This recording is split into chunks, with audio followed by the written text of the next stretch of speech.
Hugot nga gikondenar sa bagong direktor sa Cebu Police Provincial Office ang mga nahitabong krimen sa lalawigan lakip na ang sa City of Naga. Ang report ni Alan Domingo. Kilibot ni Police Colonel Jovito Antanasio ang mga presintos kapulisan sa lalawigan aron personal nga masusi ang mga action plan sa pagsiguro nga matagan o pagtagad ang giatubang nga mga issues katawhan.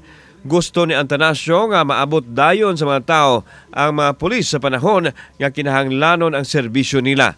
Mapersonal man o tawag sa telepono gikinahanglan ati manundayon aron matagan og daling pagtagad ang tuyo sa mga bunagop sa kapulisan.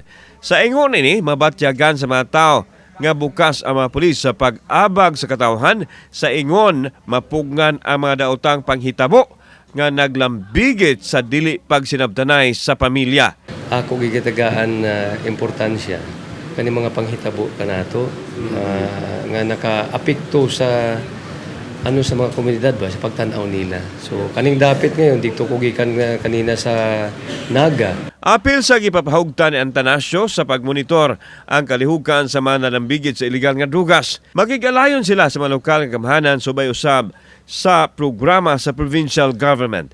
Samtang ipatuman ni Antanasio ang transparency ug bukas sila sa pakig-alayon sa media sa ilang mga programa nga masayran sa publiko.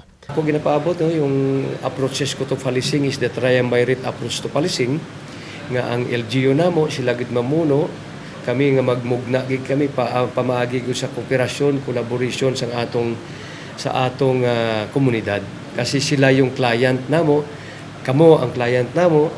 Kauban si Clover Lumayag, ako si Alan Domingo. Balitang Bisdak.